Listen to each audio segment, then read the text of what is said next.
आज हम सब बहुत बहुत भाग्यशाली हैं कि हमारे बीच में हमारे आदरणीय डॉक्टर उषा दीदी जी जो कि मधुबन से पधारी हैं, वो मधुबन में आई हैं और साथ साथ हमारी वरिष्ठ दीदियों, दादियों और मधुबन के वरिष्ठ भाइयों और मधुबन की सौगंध भी लेकर आए हैं, मधुबन का प्यार लेकर आए हैं। और हमारे बीच हमारे पंजाब जोन के इंचार्ज आदरणीय प्रेम दीदी जी विराजमान हैं और यहाँ के संत नगर के सरपंच बहन प्रीत इंदर कौर जी और हमारे हनुमानगढ़ के शीला दीदी जी विराजमान हैं।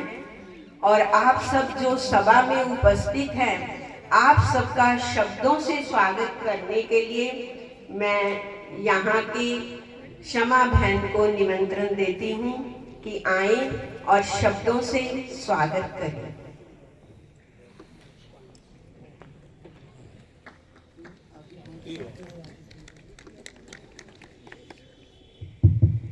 ओम शांति। आज बड़ा ही खुशी का दिहाड़ा है, ਉਹਦੇ ਨਾਲ फिर आया ओम शांति सरोवर जो कि पिछले साल ही 3 मार्च ਨੂੰ ਇਸ ਭੂਮੀ ਦੇ ਉੱਤੇ ਨੀਂਹ ਰੱਖੀ ਗਈ ਸੀ। तो उस नींव तो बाद ये भवन तैयार होया। ये ओम शांति सरोवर संत नगर के अंदर संतां दी भूमि जो कही जाती है, तो होर ज्यादा संत माना महान बनाने वास्ते वो परम पिता परमात्मा आए ने, सानू मनुखा नू एक लक्ष्य देते ने कि साडा जीवन बहुत उच्चा सी पर अज असी की बन गए हाँ। तो उस उपदेश नाल ही इस भवन का निर्माण किया गया। बाकी सुनांगे अगों भी। ते मैं सारियां दा स्वागत करती हाँ, खास साडे माउंट आबू तो पावन भूमि तो आदरणीय उषा दीदी जी, तुहाडा दिल दी गहराइयां ते संत नगर की भूमि ते बहुत बहुत स्वागत है। साडे प्रेम दीदी जी जो कि पंजाब जोन के इंचार्ज ने, आप जी का भी बहुत बहुत स्वागत, अभिनंदन अभिनंदन। देखो तालियां की आवाज बड़ी थोड़ी, सारियां ने देखना। देखो दीदियां साडे वास्ते कितों कितों आए है ना। ते अपने ही इलाके के सरपंच साहिबा प्रीत इंदर भैन जी का भी बहुत बहुत स्वागत है इत्थे पहुंचने से। शीला दीदी जी जो कि हनुमानगढ़ सर्कल के इंचार्ज ने, वो भी साडे विचकार पहुंचे ने। आप जी का भी बहुत बहुत स्वागत, अभिनंदन। अबोर तो साडे विचकार जो स्टेज कंडक्ट कर रहे ने सुनीता दीदी जी, तुहाडा भी बहुत बहुत स्वागत है, स्वागत है, स्वागत है। बाकी कोई भी कार्य जदों चलता है बहुतां दी मेहनत लगती है। दीदी दे नाल साडे विचकार माउंट आबू तो जो भी भाई बहन आए ने, परिवार साडा आया है, उन्हां दा भी बहुत बहुत स्वागत है, स्वागत है, स्वागत है। नेड़े दूरों पिंडा तो जो भी पहुंचे साडे भैणां वीर सारियां दा इत्थे पहुंचण ते बहुत बहुत स्वागत करते हैं, अभिनंदन करते हैं। साडी साउंड टीम बैठी है, क्योंकि जे साउंड ना होवे तो आवाज़ किद्दां पहुंचे। तुहाडा भी वीर जी बहुत बहुत स्वागत है। और ये प्रोग्राम लाइव जा रहा है, किन्ने लोग इस प्रोग्राम नू देखणगे दूर दूर बैठे, तो साडे लाइव करन वाले वीरां दा भी बहुत बहुत स्वागत, अभिनंदन। ओम शांति, ओम शांति।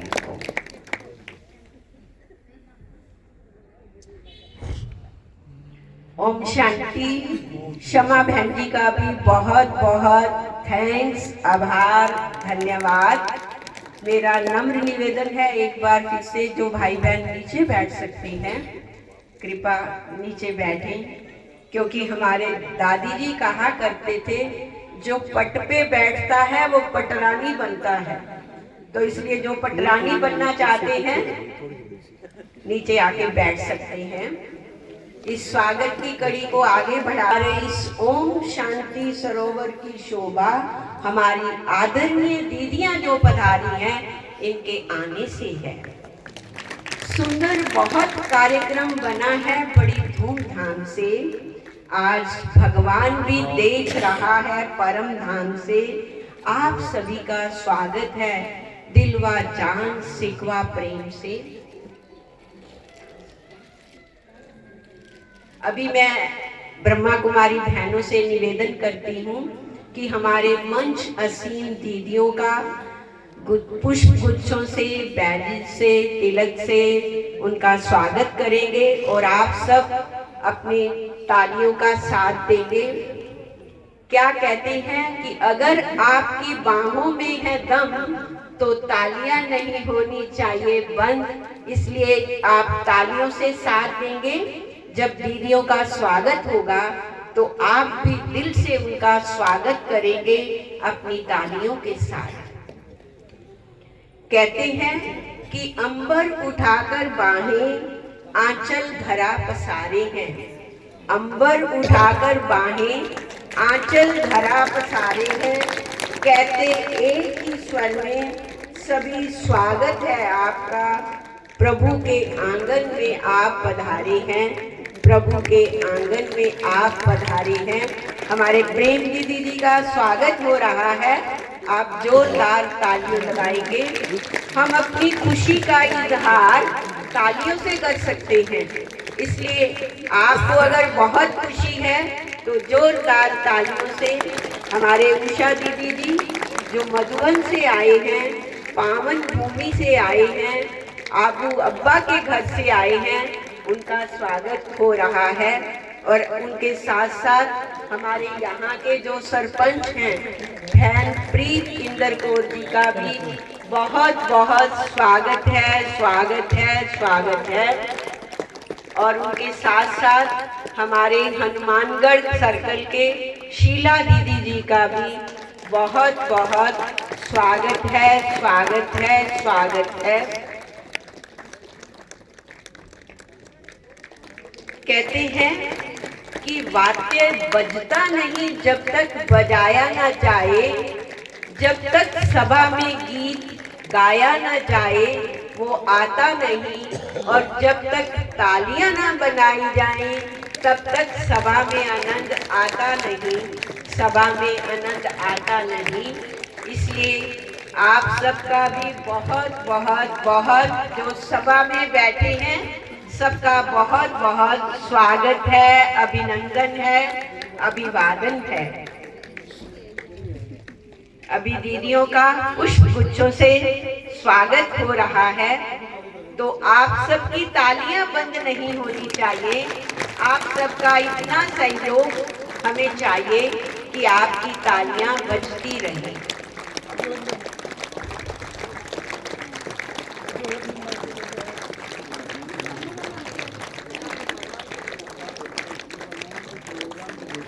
अभी इस आयो रे शुभ दिन आयो, और आप सब भी उस कुमारी दिवांशी का स्वागत करेंगे अपनी जोरदार तालियों के साथ। कुमारी दिवांशी अभी हम सब के लिए बहुत सुंदर नृत्य पेश करेगी। क्या कहते हैं कि नृत्य एक ऐसी कला है जिसको हम शब्दों से नहीं निगाहों से बयां करते हैं। तो ये छोटी सी नन्ही सी क्यूट सी बच्ची आप सबके लिए स्वागत नृत्य लेकर आई है, तो हम सब एक बार पुनः फिर इसका स्वागत करते हैं, स्वागत करते हैं, स्वागत करते हैं।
कुमारी दिवांशी। अभी हम चलते हैं जिन दीदियों के आशीर्वचन लेने के लिए हम सब ललायत हैं। तो अभी आज कौन आया है हमारी महफिल में?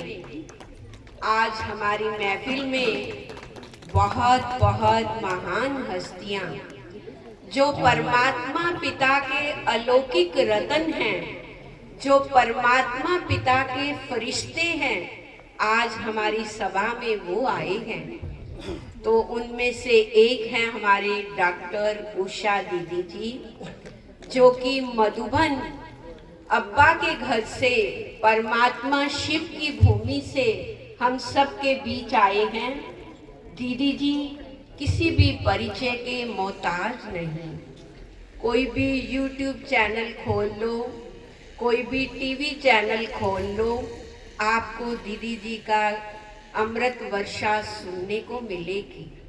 दीदी जी के लाखों व्यूअर्स हैं जो रोज दीदी जी के महावाक्य सुनते हैं। तो दीदी जी एक बहुत इंटरनेशनल मोटिवेशनल स्पीकर हैं, वरिष्ठ राजयोग शिक्षिका हैं।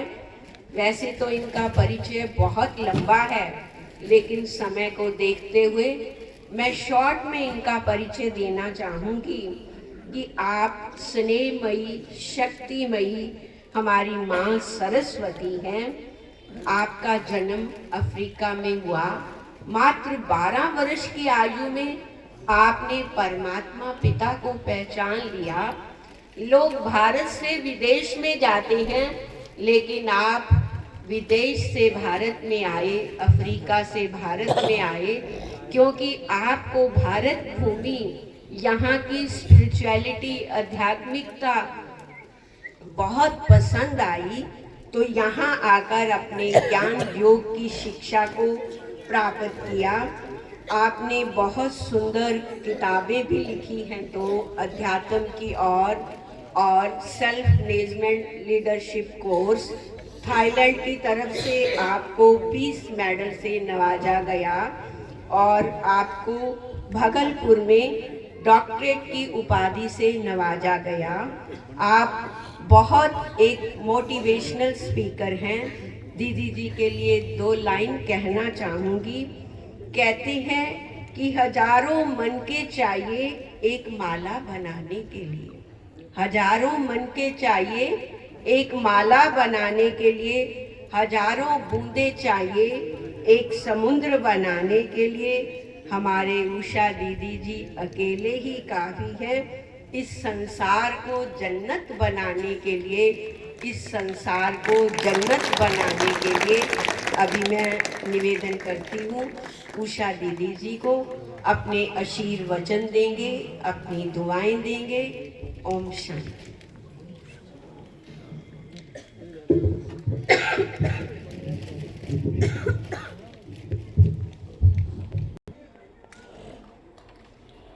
ओम शांति, ओम शांति, ओम। सर्वशक्तिमान निराकार परमपिता परमात्मा के सभी प्रिय संतान, मंच पर आसीन हमारे परम आदरणीय, परम श्रद्धेय प्रेम दीदी जी तथा हमारे संत नगर के सरपंच साहिबा तथा हमारे हनुमानगढ़ के आदरणीय शीला दीदी जी, सभा में हमारी सभी सेवा साथी बहनें एवं सभी भाइयों बहनों बच्चों, आज बड़ा शुभ दिन है कि जब संत नगर की इस पावन भूमि में बहुत सुंदर एक शिवालय बना है। और विशेष मुबारक मैं आज के दिन देना चाहती हूँ हमारे प्रीति दीदी एवं शम्मा दीदी को, जिन्होंने अपने लगन से और श्रेष्ठ भावना से आज का इस भवन विशेष रूप से यहाँ के संत नगर निवासियों के लिए शुभारंभ कर दिया है तथा विशेष मुबारक हमारे प्यारे सुभाष भाई जी को, जिन्होंने दिन रात एक करके 1 साल के अंदर इस भवन को तैयार कर दिया है। बहुत बहुत सबको इस भवन की मुबारक हो, मुबारक हो, मुबारक। बड़ा सुंदर नाम इस भवन को दिया है, ओम शांति सरोवर। ओम शांति सरोवर से ही सारे संत नगर और आसपास में ओम शांति का स्वर हर आत्मा को अवश्य स्पर्श करेगा, हर घर के अंदर शांति के वाइब्रेशंस को प्रवाहित करेगा और जन जन को ये महसूस होगा कि इस संत नगर की शांति भी विशेष है। जब हम उसको कहते हैं कि ये भवन नहीं है खाली, लेकिन ये एक चैतन्य शिवालय है। जिस चैतन्य शिवालय में परमात्मा शिव जो आकर के अनेक आत्माओं का कल्याण करेंगे, क्योंकि परमात्मा को कहा ही जाता है, शिव शब्द में ही ये सार है, कल्याणकारी है। तो इसलिए वो परमात्मा कल्याणकारी कलयुग के अंत में आकर के सर्व आत्माओं का कल्याण करते हैं। वैसे दुनिया में भी ये माना जाता है कि कलयुग के अंदर सारी बुराइयां चरम सीमा पर देखने को मिलती है, लेकिन इस कलयुग को एक वरदान भी है। और वो वरदान है कि कहा जाता है जब जब धर्म की अति ग्लानि होती है, तब तब परमात्मा भी संसार में आकर के अनेक आत्माओं का कल्याण करके उन्हें श्रेष्ठ गति प्रदान करते हैं। तो इसलिए इस वरदान में, कलयुग के इस वरदान में ही ये ओम शांति सरोवर में साक्षात परमात्मा शिव का दिव्य आवाहन करते हुए सारे संत नगर के अंदर इस परमात्मा के श्रेष्ठ श्रीमत को प्रवाहित करने का एक सुंदर अवसर आज हम सब के लिए यहाँ आया है। तो इसीलिए वो परमात्मा के जहाँ से आवाज, वो परमात्मा के महावाक्य जहाँ से गूंजते हैं, उसी को तो चैतन्य शिवालय कहते हैं। आज ब्रह्मा कुमारी के सारे विश्व के अंदर 8000 से ऊपर केंद्र 140 देशों में है। खुशी ये बात की है कि संत नगर में एक और बाबा का घर बन गया, जहां से अनेक आत्माएं अपना खोया हुआ सौभाग्य पुनः प्राप्त करेंगे और परमात्मा से वर्षे का अधिकार प्राप्त करेंगे। तो ऐसे जहां भवन का उद्घाटन हुआ हो, तो कहते जब भी कोई भवन का उद्घाटन होता है तो उस भवन को सजाया जाता है। आप सभी ने भी देखा कितनी सुंदर बाह्य सजावट भी है, अंदर की सजावट भी है। तो आने वाले समय में चैतन्य रूप में ये सजावट होगी। बाहर की जो सजावट देख रहे हैं, ये अनेक आत्माओं की सेवा के लिए, ताकि उस सेवा के माध्यम से यहाँ आत्माओं के वृद्धि होगी।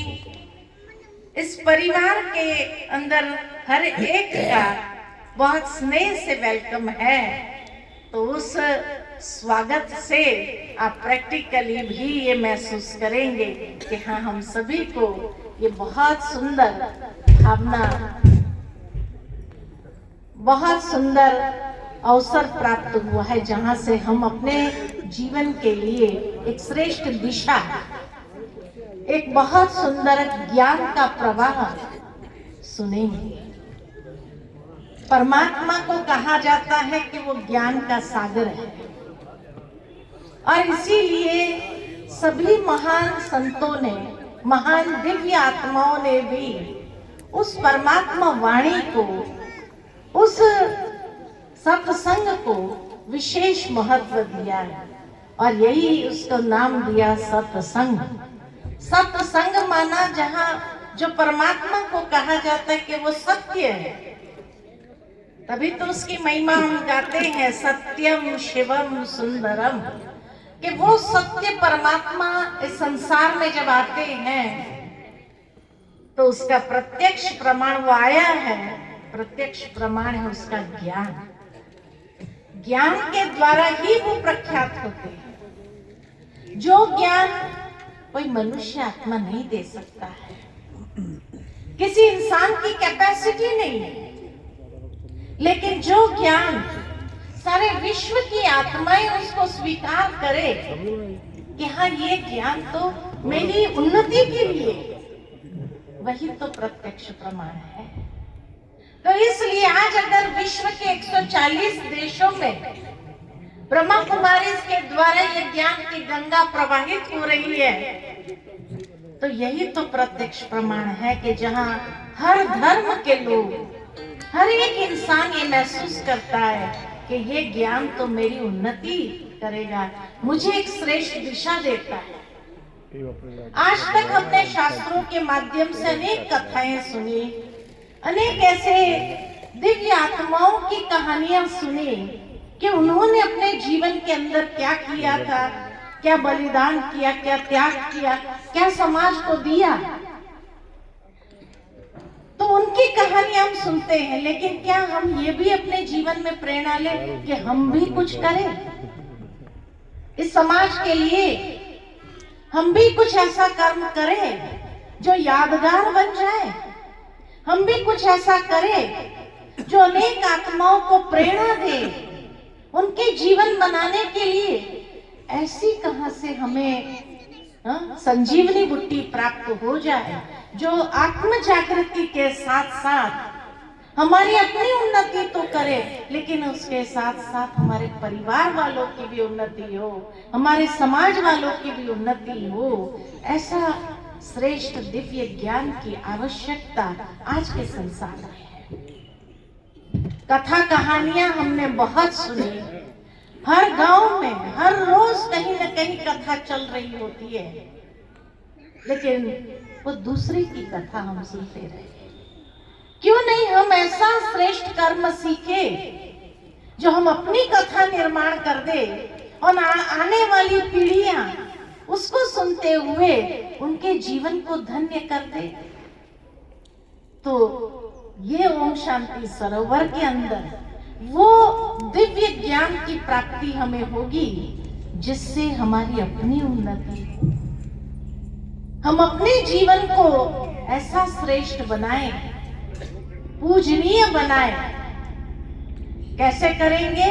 तो कहा जाता नर ऐसी करनी करे जो नर नारायण बने, नारी ऐसी करनी करे जो श्री लक्ष्मी बने।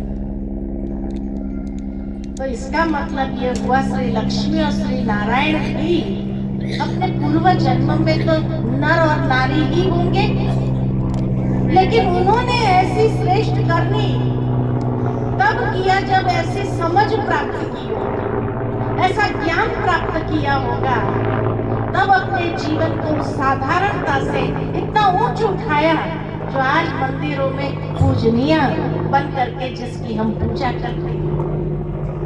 इसी तरह हर एक दिव्य संतों की कहानी सुनो, था साधारण थे, साधारण घर में पैदा हुए, लेकिन उन्हें कोई ना कोई ऐसी दिव्य संजीवनी बुट्टी ज्ञान की प्राप्त हुई जिस ज्ञान का आत्मसात करके उन्होंने अपने जीवन को इतना ऊंच बनाया जो आज लाखों लोग उनको पूजा करते हैं, आदर्श मानते हैं, उनके जीवन से प्रेरणा लेते हैं। अगर वो साधारण घर में पैदा होने के बावजूद भी इतनी महानता के शिखर पर पहुंच सकते हैं, ऐसी दिव्य आत्मा बन सकती है अपने श्रेष्ठ कर्मों से, तो क्या हम नहीं बन सकते? हम भी बन सकते हैं।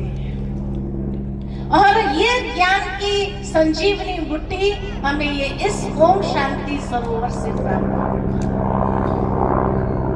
तो इसलिए आवाहन करते हैं आज के शुभ दिन पर कि आप सभी भी आकर के अपने जीवन के अंदर श्रेष्ठ दिशा प्राप्त करो। उन मूल्यों को जागृत करो जिस मूल्य की कमी आज समाज के अंदर देखने को मिल रही है, क्योंकि मनुष्य का जीवन मूल्यवान तभी बनता है, अमूल्य तभी बनता है जब उन मूल्यों को अपने जीवन में आत्मसात करते, धारण करते हैं। तो इसलिए आज ये जो दिव्य स्थान बना है, जहां से हम अपने जीवन के लिए वो श्रेष्ठ कर्म कौन से करने हैं, वो श्रेष्ठ कर्म की प्रेरणा ले और अपने जीवन को भी ऐसा मूल्य बनाए। ऐसे मूल्यों को सहजता से धारण कैसे करें? दुनिया में लोग कई बार कह देते हैं, बहन जी हम जानते हैं मूल्य बहुत अच्छी चीज है, लेकिन आज की दुनिया में ये मूल्य को धारण नहीं कर पाते हैं, क्योंकि इन मूल्यों को धारण करने जाएंगे तो लोग सोचेंगे इसका फायदा ले ले हम, इसलिए लोग उसका एडवांटेज लेना चाहते हैं। और मूल्यों को धारण करना थोड़ा कठिन महसूस होता है। बुराइयों को धारण करना आसान है। आज किसी को भी दो रास्ता दिखाओ कि ये रास्ता अच्छाई की ओर जाता है, ये रास्ता बुराई की ओर जाता है, तो क्या करेगा? आपको चुनना है, रास्ता चुनना है अपने जीवन के लिए। तो अक्सर देखा जाता है कि जो गिरावट वाला रास्ता है, बुराइयों वाला रास्ता है, उसको मनुष्य सहजता से अपना लेता है। और अच्छाइयों वाला जो रास्ता है, सोचते हैं वहां मुश्किलातें बहुत आएंगी, और मुश्किलातें आएंगी तो उसको हल करना मुश्किल होगा, इसलिए यही रास्ता अपना लो। तभी तो आज संसार का इतना गिरावट हुआ है, मूल्यों का गिरावट हुआ है जीवन से, क्योंकि हमें उन अच्छे रास्ते पर किसी ने चलना नहीं सिखाया। एक बार एक व्यक्ति, छोटा बच्चा था, माँ पिता दोनों ही स्वर्गवास हो गए, छोटा बच्चा था, खेलता था, कुछ छोटा मोटा काम कर लेता था, इधर उधर दौड़ रहा था। अचानक एक ट्रक वहां से गुजर रहा था, उसका एक्सीडेंट हो गया और ट्रक के पहिए उसके पैरों से गुजर गए। उसके दोनों पैर कटवाने पड़े। दोनों पैर कटवा करके जैसे ही वो हॉस्पिटल में था, देखा मेरे दोनों ही पैर कट गए हैं। तो किसी समाज सेवी ने आकर के कहा कि उसके दोनों पैर, नकली पैर लगवा देते हैं। पैर भी लगवा दिए। वो समाज सेवी व्यक्ति उसकी सेवा में किसी न किसी को हॉस्पिटल भेजता था, ताकि उस बच्चे का और कोई था नहीं तो उसकी सेवा करे। जैसे ही उसने वो नकली पैरों पर चलना आरंभ किया, हॉस्पिटल से बाहर निकला, फिर उसके बाद वो समाज सेवी संस्था तो कहाँ चली गई। वो बड़े बुजुर्ग हो गए जो सेठ जी थे। आखिर एक दिन जो है वो सेठ जी जेल में गए, कोई कार्यक्रम रखा था, वहां पर उनको बुलाया गया था। बड़ा सम्माननीय व्यक्ति था, इतने साल समाज की सेवा किया। वहां जब गया जेल में, तो एक लड़का आकर के कार्यक्रम के बाद उस सेठ जी के पास आकर कहता है, आपने मुझे पहचाना? कहा नहीं, पहचाना तो नहीं मैंने आपको। तो कहा मैं वही बच्चा हूं जिसको आपने ये नकली पैर लगा के दिए थे। मेरा एक्सीडेंट हुआ था, मेरी देख रेख के लिए आपने किसी न किसी को भेजा, ये नकली पैर लगा करके मुझे चलना तो कर दिया। तो कहा तुम यहाँ कैसे पहुंचा? तो कहा आपने चलना तो सिखा दिया, लेकिन किस दिशा में जाना चाहिए वो नहीं सिखाया। इसीलिए जहां लोग मुझे लेके गए और जिस बहाव में मैं बहता गया, यहां पहुंच गया। वो कहना यह चाहता था कि दूसरी बार अगर किसी को पैर दो चलने के लिए तो उसको रास्ता भी बताना कि किस दिशा में चलना चाहिए। भावार्थ यही है कि आज बुराइयों को जीवन के अंदर आत्मसात कर लेना बहुत सहज है, क्योंकि दुनिया का प्रवाह उसी में है और लोग उसी प्रवाह में चले जाते हैं। लेकिन उस प्रवाह से अलग होकर के एक श्रेष्ठ रास्ता अपनाना, ये नहीं लोगों के पास समझ नहीं है समझ, लेकिन कैसे चलना चाहिए ये आता नहीं। तो ये ओम शांति सरोवर हमें कैसे वो श्रेष्ठ आध्यात्मिक जीवन में जीना चाहिए वो प्रेरणा देता है, जहां से हम एक ऐसी मंजिल को प्राप्त करते हैं जो कहा नर ऐसी करनी करे जो नर नारायण बन जाए, अर्थात उस पूजनीय स्थिति को प्राप्त कर ले, उस स्थिति तक पहुंच जाए। उसके लिए ये ईश्वरीय विश्वविद्यालय है। प्रजापिता ब्रह्मा कुमारी ईश्वरीय विश्वविद्यालय जब कहते हैं, भावार्थ यही कि यहाँ वो ईश्वर का ज्ञान, वो सत्संग हमें प्राप्त होता है, जिस संग से, जिस सत्यता के संग से भी हम श्रेष्ठ जीवन को अपना सकते हैं। ऐसी ये विश्वविद्यालय है। विद्यालय माना जहाँ एक लक्ष्य होता है, विद्यालय माना जहां हमें पता होता है कि हमें क्या पढ़ाई करनी है। आज कोई मेडिकल कॉलेज में चला जाता है तो उसको पता है कि इस मेडिकल कॉलेज में क्या पढ़ाई होगी और उस पढ़ाई को पढ़ने के बाद क्या मेरा जीवन होगा। एक लॉ कॉलेज में पढ़ने वाले के सामने ये लक्ष्य रहता है कि इस पढ़ाई के द्वारा मुझे क्या बनना है, मैं बैरिस्टर बन करके निकलूंगा, ये मालूम है उसको। ठीक इसी तरह इस ईश्वरीय विश्वविद्यालय के अंदर भी हमें वो पढ़ाई मिलती है, वो ज्ञान सीखने को मिलता है, जहां से जीवन का मार्ग ही बदल जाता है, लक्ष्य बन जाता है कि मुझे अपने जीवन को किस दिशा में ले जाना है और फाइनल स्वरूप मेरा क्या होगा, क्या प्राप्ति होगी। इसलिए कहा कि कथा कहानियां बहुत सुनी, लेकिन वहां से जीवन का लक्ष्य नहीं मिला। जीवन का लक्ष्य तो विद्यालय में ही मिलता है। इसलिए ये वो विद्यालय है जहां हमें जीवन का लक्ष्य मिलता है। कई लोगों के सामने ये बहुत बड़ा सवाल है, आखिर भी भगवान ने ये दुनिया बनाई क्यों, और अगर बनाई तो हम मानवों को क्यों बनाया, आखिर हमारे मानव जीवन का लक्ष्य क्या है। ये लक्ष्य हमें यहाँ प्राप्त होता है कि मानव जीवन का लक्ष्य क्या है, ये दुनिया बनाने का मकसद उस परमात्मा का क्या है।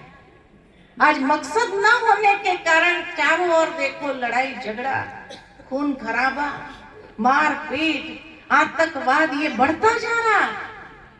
आज लक्ष्य न होने के कारण छोटे बच्चे बुरी आदतों में फंसते जा रहे हैं। कहाँ देखो तो ड्रग्स के शिकार हो रहे हैं, कहाँ देखो तो क्यों, क्योंकि किसी ने उनको जीवन का लक्ष्य क्या होता है बताया ही नहीं, इसलिए ड्रग्स के शिकार हो रहे हैं। आज अगर समझ होती, कोई दिशा दिखाने वाला होता तो ड्रग्स का शिकार तो नहीं बनता। तो हम सभी अपने बच्चों को जो भविष्य देना चाहते हैं, उसके लिए पहले हमें उस राह पर चलना होगा, क्योंकि बड़ों को देख करके ही तो छोटे सीखते हैं। तो जब हम अपने जीवन को एक लक्ष्य देते हैं, उस राह पर चलने लगते हैं, उस आध्यात्मिकता को आत्मसात करते हैं, तब उसको देख करके हमारे बच्चे भी कई प्रकार की बुराइयों से, बुरी आदतों से बच जाएंगे और उनको हम श्रेष्ठ भविष्य तो दे सकेंगे।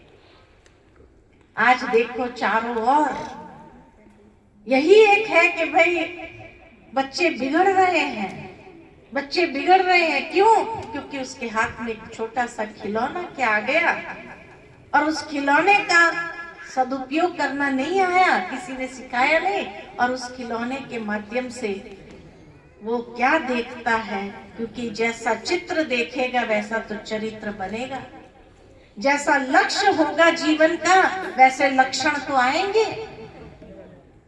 तो इसीलिए उसको अच्छा चित्र तो दिखाएं हम ये नहीं कहे कि तुम ये साधनों का प्रयोग नहीं करो, लेकिन कम से कम क्या प्रयोग करना है, क्या चित्र देखना है, ये तो बता सकते हैं। लेकिन आज की दुनिया में न माँ बाप के पास टाइम है, न टीचरों के पास टाइम है, न किसी के पास टाइम है, इसलिए बच्चा क्या करेगा। कई बच्चे इसलिए बिगड़ रहे हैं क्योंकि माता पिता ने टाइम नहीं दिया, टीचरों ने टाइम नहीं दिया, बताया नहीं, सिखाया नहीं। बाद में उसके जीवन में पश्चाताप के सिवाय क्या होता है। तो इसीलिए आने वाली पीढ़ी को हम बहुत सुंदर बनाएं, उसको जीवन का लक्ष्य स्पष्ट करें, ताकि वो भी अपने जीवन में उस लक्ष्य के आधार पर श्रेष्ठ जीवन बनाने की दिशा में आगे बढ़ता जाए। जब दिशा मिल जाएंगी तो दशा तो परिवर्तन हो ही जानी है। दिशा नहीं, इसलिए दशा बिगड़ रही है। तो दिशा देना किसका काम है? कहा जाता है कि कोई व्यक्ति तो हमने सही रास्ता, भाई ये रास्ते पर चलो, मंजिल जाती। कई लोग मस्ती में आकर नहीं इधर से जा जाओ, चले जाओ, बाद में गालियां ही खाता है, उसको बद्दुआ मिलती है कि देखो हमें कहाँ भटका दिया इस लड़के ने। लेकिन जब सही रास्ता दिखाते तो उसके प्रति दुआएं निकलती है। तो ठीक इसी तरह आने वाली पीढ़ी को भी जब हम सही रास्ता दिखाते हैं, वो भी हमारे हमें दुआएं ही देता जाता है। और नेक कार्य कहते हैं उसको, पुण्य का कार्य कहते हैं किसी को सही राह दिखाना। तो क्यों नहीं हम दुआएं कमाएं, पुण्य कमाएं, वही साथ चलना है, बाकी कुछ भी साथ चलना नहीं है। तो इसीलिए इस ओम शांति सरोवर में आप सभी का बहुत बहुत हार्दिक स्वागत है, क्योंकि यहाँ विशुद्ध आध्यात्मिक ज्ञान दिया जाता है। और आध्यात्मिकता का मतलब क्या? जब अर्जुन ने भी भगवान से पूछा अध्यात्म का अर्थ क्या है, तो अध्यात्म का अर्थ बताया भगवान ने, अध्ययन, ज्ञान का अध्ययन करके आत्म उन्नति करना, यही तो अध्यात्म है। यहाँ कोई धर्म की बातें नहीं सिखाई जाती है, क्योंकि धर्म में कई बार भटकाव आता है, मेरा धर्म तेरा धर्म। लेकिन यहाँ विशुद्ध आध्यात्मिक ज्ञान दिया जाता है, जिससे आत्मा की उन्नति हो, चाहे वो किसी भी धर्म का हो। लेकिन यहाँ पर आने से उसके धर्म की भी जो विशुद्धता है, उसको अच्छी तरह से जीवन में धारण करके आगे बढ़ सकता है। कोई धर्म छोड़ने की बात नहीं है कि तुम ये छोड़ दो, वो छोड़ दो, ऐसा छोड़ दो, क्योंकि सच पूछे तो छोड़ नहीं सकता है इंसान, और जहाँ छोड़ने का होता है टेंशन हो जाता है।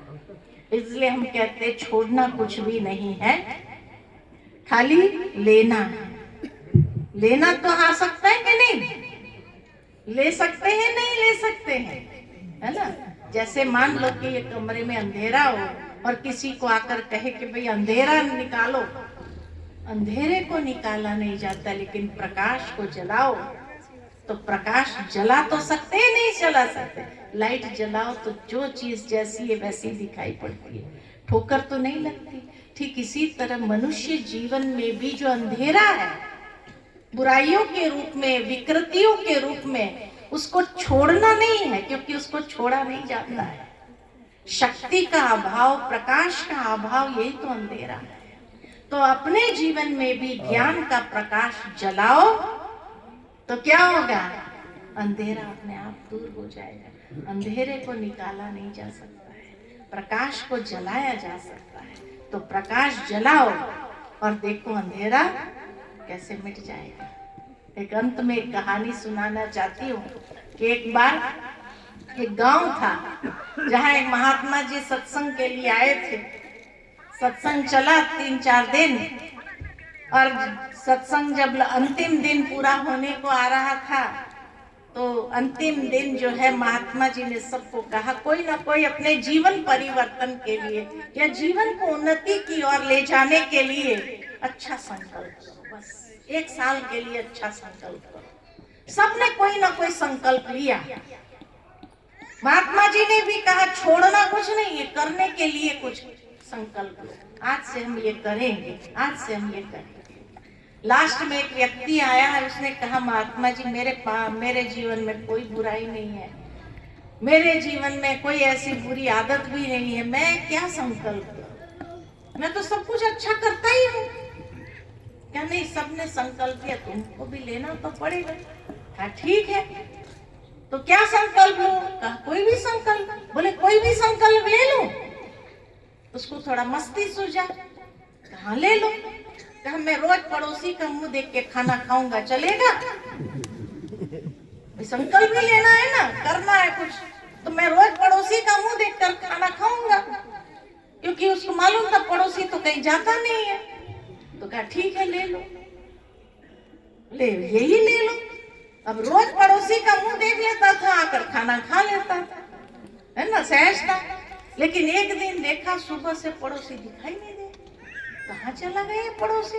बार बार बाहर जाए, पीछे जाए, आगे जाए, देखने के लिए पड़ोसी कहाँ चला गया। आखिर उसकी पत्नी को जाके पूछा भाई कहाँ गया पड़ोसी? क्या वो तो खेत में गया है। क्या कर रहा है खेत में? का पता नहीं, कब आएगा मालूम नहीं। अब बहुत भूख लगी थी, संकल्प तो संकल्प होता है, तो उसने सोचा कि चलो मैं खेत में ही चला जाता हूँ, उसका मुंह देखकर आके खाना खा लूं। इतनी भूख लगी थी, दौड़ता हुआ गया, देखा तो वो खुदाई कर रहा था कुछ, फावड़ा लेकर के। उसने सोचा भी वहां तक भी क्यों जाऊं, मैं यहाँ से ही आवाज लगा दूं, वो देखेगा, मैं उसका मुखड़ा देख लूंगा, आके खाना खा लूंगा। तो उसने उसका नाम पुकारा, नाम जैसे पुकारा, वो पड़ोसी ऐसे खड़े होकर के देखने लगा। तो इसने कहा देख लिया, देख लिया, तू अपना काम करता रहो, मैं तो देख लिया, है ना, और दौड़ने लगा। अब पड़ोसी ने सोचा इसने क्या देखा, वो उसके पीछे पीछे दौड़े। अरे ठहर जा, ठहर जा। ये कहता देख लिया, देख लिया। वो कहता ठहर जा, ठहर जा। वो कहता देख लिया, देख लिया। आकर पड़ोसी ने जोर से पुकारा, अरे ठहर जा, आधा दे दूंगा। अब ये खड़ा हो गया, क्या आधा देगा, क्योंकि उसको भूख लगी, लेकिन भूख भी गायब हो गई, क्या मिलेगा। खड़ा हो गया पड़ोसी, दौड़ता दौड़ता आया, हाँफता हाँफता आया। कहता है तूने तो देख लिया, मेरे को है ना खेत में से एक सोने का घड़ा मिला, अब तूने देख लिया, अब दौड़ करके जाके सारे गांव को सुनाएगा, सबको देना पड़ेगा। ऐसा करते आधा आधा बांट लेते हैं, आधा तू रखना, आधा मैं, लेकिन किसी को सुनाना नहीं। इसको तो बड़ी खुशी हो गई, मैंने तो देखा ही नहीं, फिर भी आधा मिल गया। घर बड़ा खुशी खुशी से आया। पत्नी ने पूछा भाई क्या हुआ? कहा मैंने तो देखा ही नहीं, मैं तो उसका मुखड़ा देखने गया। उसने सोचा मैंने देख लिया, तो कह रहा है कि आधा सोने का घड़ा मेरे को देगा, आधा वो रखेगा। तो पत्नी ने कहा उटपटांग संकल्प लेने के बाद भी अगर इतनी प्राप्ति होती है, तो सही ढंग का संकल्प लिया होता था तो कितनी प्राप्ति होती थी। तो आज के बाद क्या करेंगे?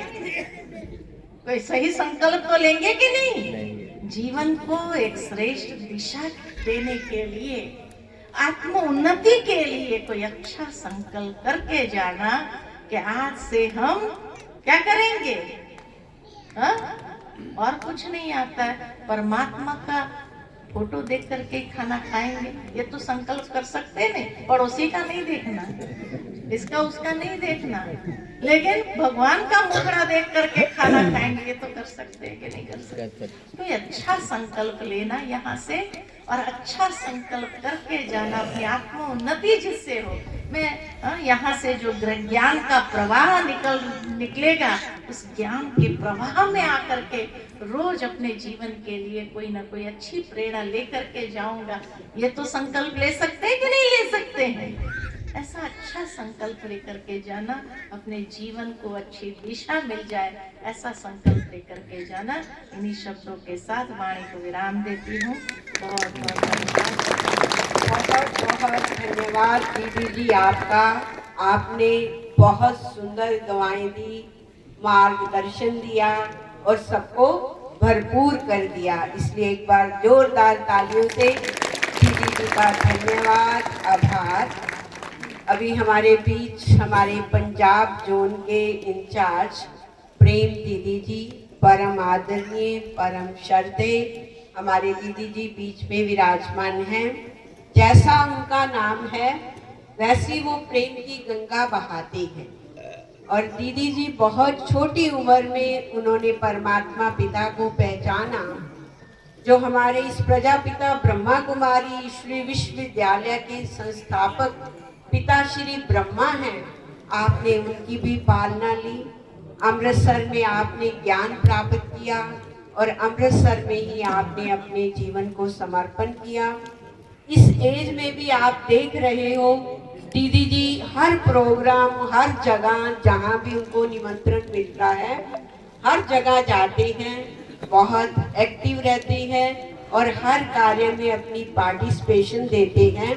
दीदी के लिए 2 शब्द कहना चाहूँगी कि प्रकृति को अपना बनाना, प्रकृति को पावन बनाना आपसे सीखे कोई, जीवन को सद्गुणों से सजाना आपसे सीखे कोई, भगवान को अपना बनाना आपसे सीखे कोई, आपसे सीखे कोई। आप प्रेम की गंगा बहाते हैं। मैं नम्र अनुरोध करती हूँ दीदी जी से कि अपनी अमृत वर्षा करेंगी, आशीर्वचन दे। प्रेम दीदी जी।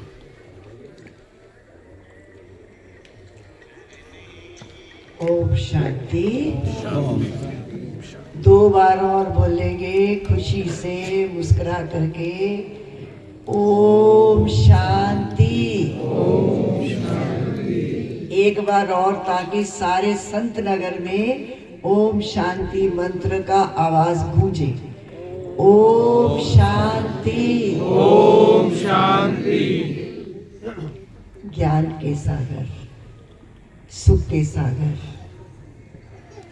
प्रेम के सागर, परम पिता परमात्मा की प्यारी संतान, मंच पर विराजमान माउंट आबू से पधारी हमारी प्यारी उषा बहन जी और संत नगर निवासी आज के हमारे मुख्य अतिथि सरपंच बहन जी और हनुमानगढ़ से पधारी हमारी प्यारी शीला बहन जी, अबोहर से पधारी हमारी सुनीता बहन और इस सभा में पधारी अलग अलग सेंटर से हमारी राजयोगिनी तपस्वी बहनें और संत नगर निवासी भाई बहन। आज हम सबके लिए बहुत खुशी का दिन है, बहुत शुभ दिन है, बहुत महत्वपूर्ण दिन है।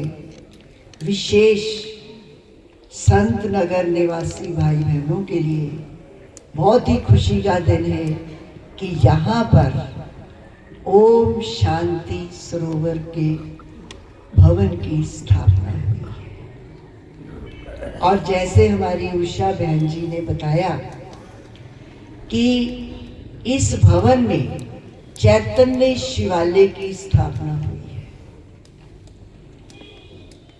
चैतन्य शिवालय यहाँ पर रोज जब आप आएंगे तो स्वयं परमपिता परमात्मा के दर्शन होंगे, ज्ञान की प्रकाशता होगी। और ये ओम शांति सरोवर भवन विश्व में लाइट हाउस का काम करेगा। अज्ञान अंधकार में भटकी हुई अनेक आत्माओं को ज्ञान का प्रकाश प्रकाश प्रदान करेगा। और ये चैतन्य शिवालय परमपिता परमात्मा जब इसमें विराजमान होंगे तो इसमें ज्ञान की प्रकाष्ठा होगी और इसको ईश्वरीय विश्वविद्यालय भी कहा जाता है। विद्यालय में क्या होता है? विद्यालय में पढ़ाई होती है। तो आप सभी से हमारा निवेदन है कि आपके संत नगर में ये जो प्रजापिता ब्रह्मा कुमारी ईश्वरीय विश्वविद्यालय की स्थापना हुई है, इस विद्यालय में मुख्य 4 सब्जेक्ट भगवान आकर के पढ़ाते हैं। 4 सब्जेक्ट याद रखें: ज्ञान, योग, धारणा और सेवा। आप अपने गृहस्थ आश्रम से निवृत्त हो समय निकाल करके 1 घंटा अगर आप यहाँ पर समय देंगे और इन 4 सब्जेक्ट की स्टडी हमारी बहनें आपको कराएंगी तो इससे बहुत भारी प्राप्ति होने वाली है। सबसे पहले जो ज्ञान की सब्जेक्ट है, ज्ञान सुनने से, अपने जीवन में धारण करने से हमारी आत्मा सर्व दुखों से, तनाव से, सर्व आसुरी बंधनों से मुक्त होगी। आप स्वयं अनुभव करेंगे। और दूसरी सब्जेक्ट जो योग की है, उससे हमारी आत्मा सर्व शक्तियों की प्राप्ति करेगी। तीसरी सब्जेक्ट हमारी गुणों के धारणों की है, उससे हमारी आत्मा को खुशी प्राप्त होगी और आपको देखकर आपके परिवार को, आपके मित्र संबंधियों को भी खुशी प्राप्त होगी जब हम उन धारणाओं को ग्रहण करेंगे। चौथी सब्जेक्ट हमारी है सेवा, ईश्वरीय सेवा। ईश्वरीय सेवा जो आपको सिखाई जाएगी, इससे हमारी आत्मा का पुण्य का खाता जमा होगा, जिससे हमारी आत्मा को खुशी भी होगी और जन्म जन्मांतर के लिए हमारे को सर्व प्राप्तियों से भरपूर होगी।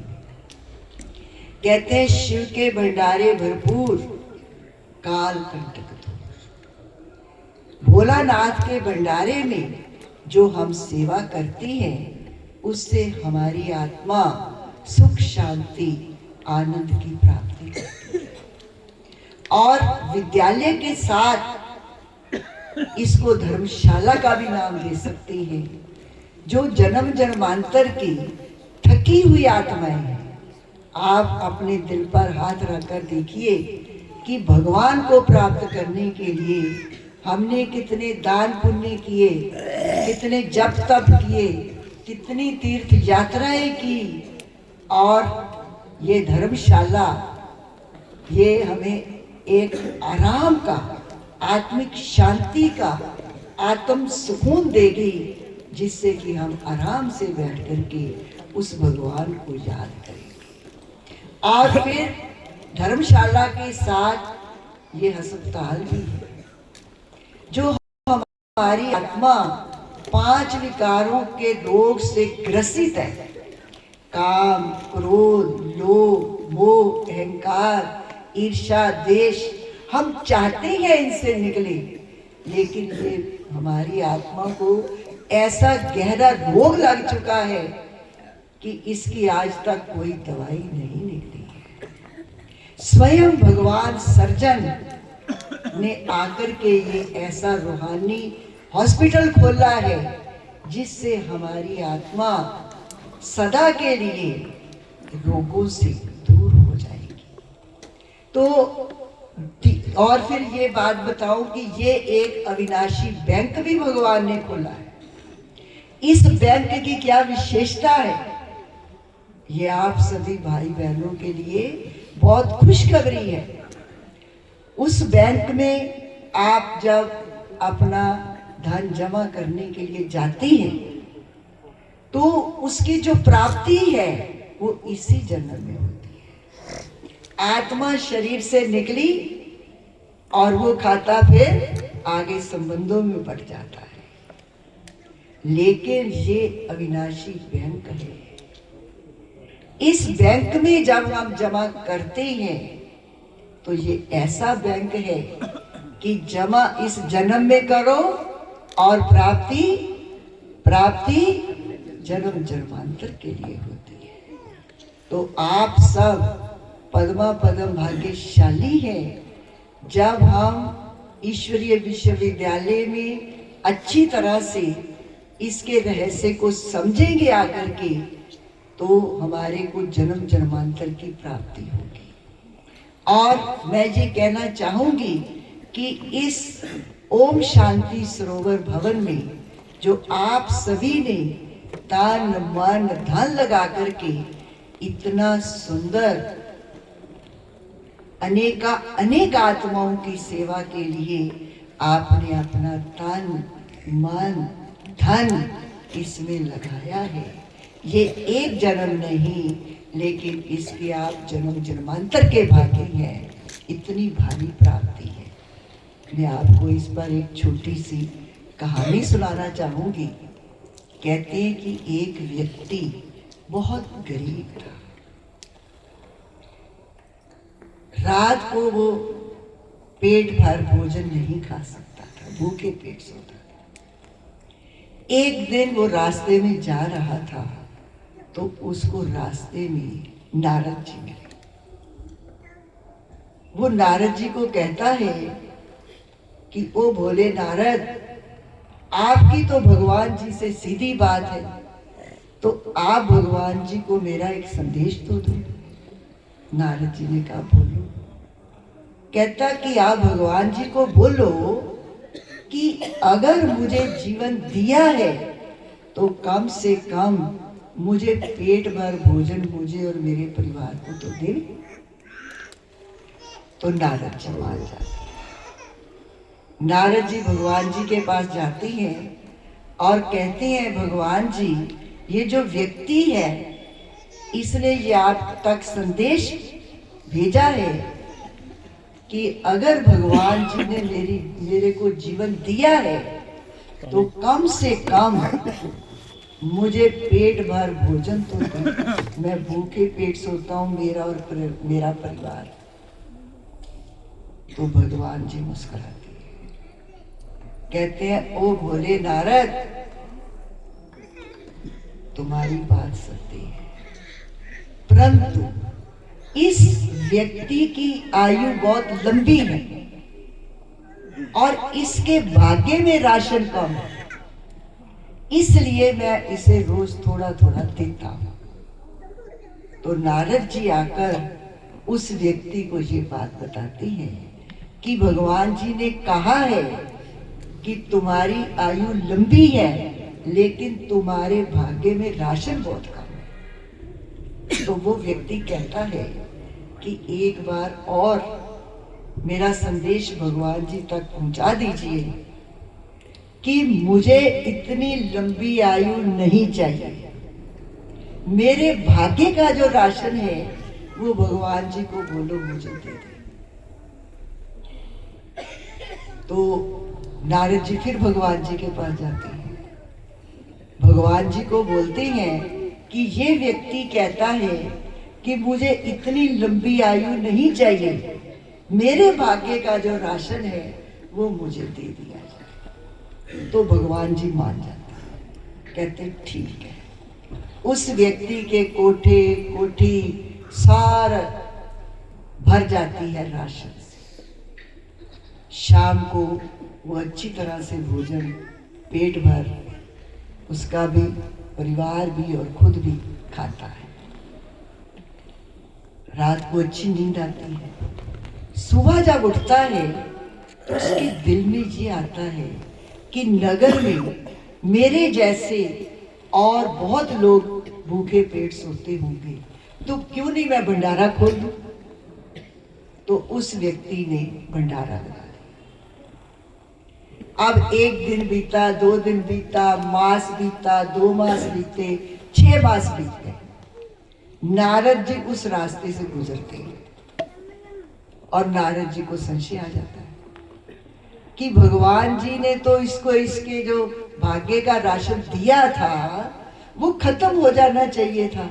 6 महीने से भंडारा चल रहा है, तो भंडारा भी चल रहा है और इसके कोठा और कोठी भी भरे हुए हैं।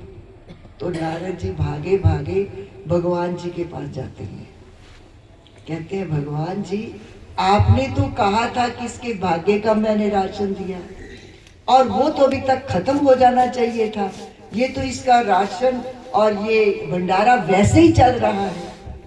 तो भगवान जी मुस्कुराते हैं, कहते हैं ओ बोले नारद, मैंने तो इसके भाग्य का उतना ही राशन दिया था, परंतु इस व्यक्ति ने जो रोज भंडारा लगाना शुरू किया और उस भंडारे को जो स्वीकार करके जा रहे थे वो इसको दुआएं दे रहे थे, आशीर्वादों से भरपूर कर रहे थे।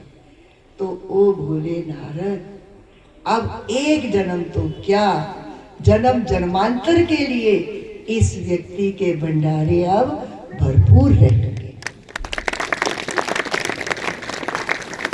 तो कहने का भाव है कि संत नगर में जो ये ओम शांति सरोवर का भव्य आज उद्घाटन समारोह हुआ है, इसमें आप आकर के अच्छी तरह से ज्ञान, योग, धारणा, सेवा इस सब्जेक्ट की स्टडी करेंगे और इसमें और अपना भाग्य बनाने का आपको गोल्डन चांस मिलेगा। और आप सभी के जिन्होंने किया है उनके भी और जो इसमें सेवा करने वाले हैं उनके भी जन्म जन्मांतर के भंडारे भरपूर रहेंगे। तभी कहते हैं भोलानाथ के भंडारे भरपूर काल कंठ। तो मैं फिर से सभी संत नगर निवासी भाई बहनों को और अपनी जिन बहनों ने बहुत इसमें जी जान लगा करके सेवा की है, इस ओम शांति सरोवर भवन की बहुत बहुत बहुत मुबारक देती हूँ। मुबारक हो, मुबारक हो, मुबारक हो। ओम शांति। बहुत बहुत धन्यवाद दीदी जी, आपने बहुत दुआएं दी, मार्गदर्शन दिया। आप सबको एक बहुत बड़ी खुशखबरी सुनाना चाहते हैं कि कल 5 बहनों का दिव्य अलौकिक समर्पण समारोह हारनिया में सुबह 10 बजे होगा। आपने दूसरी शादियां तो बहुत देखी होगी, लेकिन ये एक अलौकिक शादी कल आप देखेंगे। आप बहुत बहुत परम सौभाग्यवान होंगे। इसलिए आप सबसे निवेदन है कि कल सुबह 10 बजे हारनिया में जो 5 बहनों का अलौकिक समर्पण समारोह है उसमें आप जरूर पधारें। तो अभी मैं निवेदन करती हूँ हमारे हनुमानगढ़ के शीला दीदी जी से कि 2 मिनट अपने आशीर्वचन देंगे, अपनी दुआएं देंगे।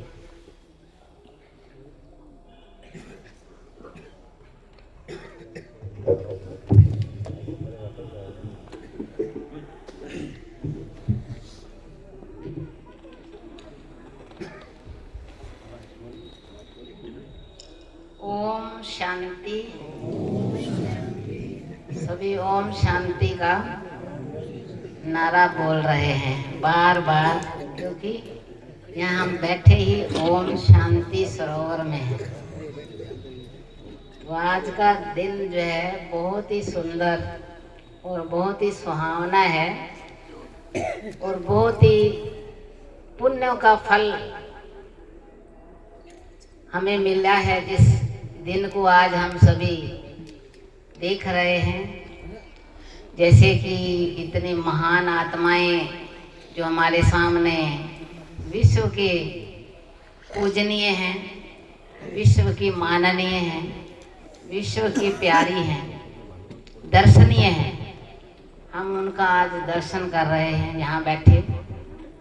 तो ये भी हमारा क्या है, पिछले जन्मों का बहुत बहुत बहुत ही भक्ति का जो पुण्य है वो हमें मिल रहा है। लोग तो सभी बहुत दूर दूर तक कुंभ मेले में पहुंचे हुए हैं दर्शन करने के लिए, देवियों के दर्शन, भगवान के दर्शन कहो, गंगा स्नान करने कहो, लेकिन आप ज्ञान स्नान भी कर रहे हो यहाँ बैठे 1 घंटा से, और साथ साथ चैतन्य देवियों के सामने उस परमात्म शक्तियों का, परमात्म सुख का, प्यार का अनुभव भी कर रहे हो। तो ये तो हम देखते ही हैं कि बचपन से ही हम देख रहे हैं, हमारे संत नगर हो भले, हमारे आसपास के जितने भी गांव हैं, श्री जीवन नगर है, इधर दमदमा है, करीवाला है, जितने भी हैं सब नामधारी भाई बहनों को हम देखते हुए हमारा मन बहुत ही बहुत खुशी का अनुभव करता है। क्योंकि हम कहते हैं हम भारत देश तो हमारा पवित्र देश है ही, इसमें कोई शक नहीं है, लेकिन हमारा जो जन्म है वो भी हमें गर्व है कि चारों तरफ जो है पवित्र आत्माओं के बीच में हुआ। और हमारे भ्राता सुभाष भाई जी वो भी एक विशेष ही संत हैं, संतों के बीच में हम उनको देख रहे हैं कि वो कितना दिल जान से, जब से उन्हें ये मार्ग मिला तब से वो सेवा कर रहे हैं, परोपकार कर रहे हैं। तो इसलिए आप सभी का एक जन्म का नहीं, कई जन्मों की भक्ति का ये फल है कि जो आज हम ओम शांति सरोवर में बैठे हैं।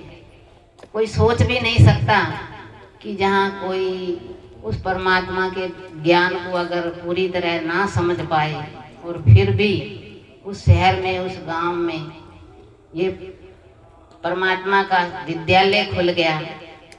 ये ब्रह्मा कुमारी ईश्वरीय विश्वविद्यालय कहें, एक साधारण बात नहीं है। ये विश्व को, मतलब विश्व के अंदर हमें ऊंचा बनाने का विद्यालय है, विश्व के अंदर ऊपर खड़ा करने का एक अपने आप को वो लक्ष्य देता है। तो इसलिए इतना महान बनाना ये तो एक परमात्मा का ही काम है। तो वो परमात्मा पिता ही निमित्त बनाता है किसी को, और परमात्मा पिता ही आप सभी को पुण्य का फल जो है भगवान देने के लिए ही आपका ये प्रारब्ध के रूप में कहें कि एक गिफ्ट के रूप में कहें, ये ईश्वर ने आपको ये स्थान दिया है। तो हमारी आप सभी से यही बार बार रिक्वेस्ट है, एक कहें हमारी आस है आपके ऊपर कि आप सभी जो है यहाँ आकर के उस परमात्मा पिता के साथ अपना संबंध जोड़ें, जिसके लिए हमने उस भक्ति में कहा कि भगवान भी इस धरती पर आते हैं और उसके इंतजार में हम सभी हैं। कह भी रहे हैं यदा यदा धर्मस्य ग्लानि भरवति भारत। तो अब वही ग्लानि का समय चल रहा है। चारों तरफ देखो तो कितनी भौतिकता फैली हुई है, चारों तरफ लड़ाई झगड़े, दुख अशांति, बीमारियां, हर व्यक्ति जो है उसी में उलझ के रह गया है। लेकिन यहाँ जो है वो परमात्मा पिता आकर के हमको उसके बीच में रहते हुए भी हमें ऊपर उठा करके एक अपना अच्छा सुंदर बढ़िया एक अतीन्द्रिय सुख वाला जीवन जो है वो दे रहा है।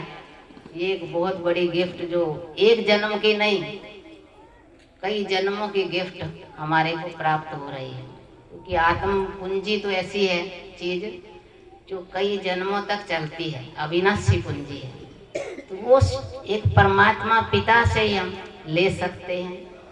वो आप सभी को हमारा हार्दिक निमंत्रण है, ईश्वर की तरफ से भी, ईश्वर का भी आपको सभी को निमंत्रण है कि आप सभी यहाँ जितना भी समय मिले, भले सुबह भले दोपहर को, शाम को, किसी भी समय आकर के बहनों से आकर के ये सुने, देखें और साथ साथ उसका साथ ध्यान लगाना सीखें, जिसको हम राजयोग बोलते हैं।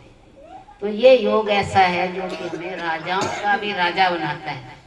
राजा तो हम सभी हैं, एक एक घर के, हर एक अपने परिवार के तो राजा हैं ही हैं, लेकिन हम विश्व के राजा बनने के लिए तो उस विश्व पिता से ही जुड़ेंगे, उस पिता से ही हम कुछ अंदर उसके गुण शक्तियों को ग्रहण करेंगे, तभी वो आत्मा हमारी तैयार हो सकेगी। इसके लिए आप सबके लिए बहुत बहुत धन्यवाद। आप सभी ने इतना समय दिया, इतना गर्मी में भी आप सभी बड़े प्यार से, बड़े दिल से सुन रहे हैं।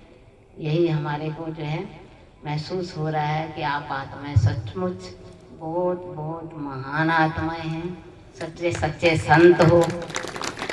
ओम शांति, ओम शांति। बहुत बहुत धन्यवाद दीदी जी। अभी मैं निवेदन करती हूँ आज के हमारे इस कार्यक्रम के मुख्य अतिथि संत नगर के सरपंच बहन प्रीत इंदर कौर जी से कि वो अपनी शुभकामनाएं, अपनी ब्लेसिंग देंगे, क्योंकि आपके नगर के अंदर जो हमने अभी दीदियों से सुना, इतना सुंदर ये भवन विश्वविद्यालय बना है, उसके लिए अपनी शुभकामनाएं दें। पिंड संतनगर दी पावन धरती ते अज ओम शांति मान सरोवर का उद्घाटन समारोह हो रहा है, जिदे विच माउंट आबू तो साडे रिस्पैक्टेड दीदी उषा दीदी, पंजाब तो प्रेम दीदी और हनुमानगढ़ तो शीला दीदी पहुंचे ने, और उहदे नाल नाल ही सारे संतनगर दी इलाके दी साध संगत, बच्चे बजुर्ग, साड़ियां भैणां सारियां दा इत्थे पहुंचण ते मैं ग्राम पंचायत संतनगर वालों बहुत बहुत स्वागत, जी आया कहती हाँ। और मैं स्पैशली प्रीति दीदी और अपने सुभाष भाई, उन्हां सारियां नूं बहुत बहुत वधाई दिंदी हाँ, जिन्हां ने बहुत ही उत्साह दे नाल बहुत घट समय दे विच संतनगर दे विच एक बहुत सोहना ये भवन तैयार किया है, ओम शांति सरोवर। मैं उषा दीदी जी नूं दसना चाहांगी, पिंड संतनगर इस इलाके दे विच, वैसे तो इलाका सारा ही जिवें शीला दीदी ने दस्सिया है नामधारी इलाका है। इत्थे सवेरे 2 बजे तो या तड़के 3 बजे तो गुरबाणी का गुणगान होना शुरू हो जाता है।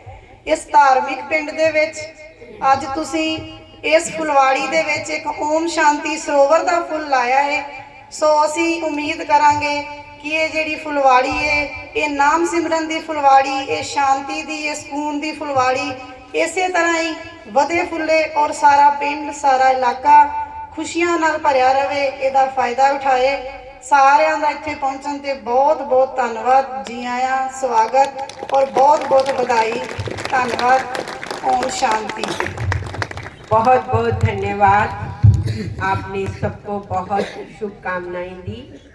अभी हम जिस भवन के उद्घाटन में सभी इकट्ठे हुए हैं, तो उस शुभ कार्य के लिए हम केक कटिंग करेंगे।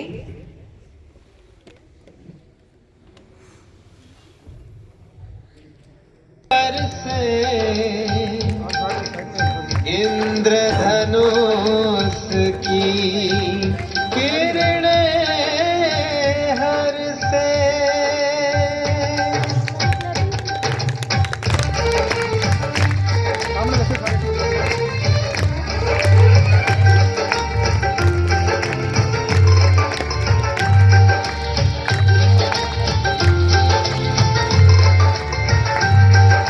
खुशियों का मौसम आया है, मन का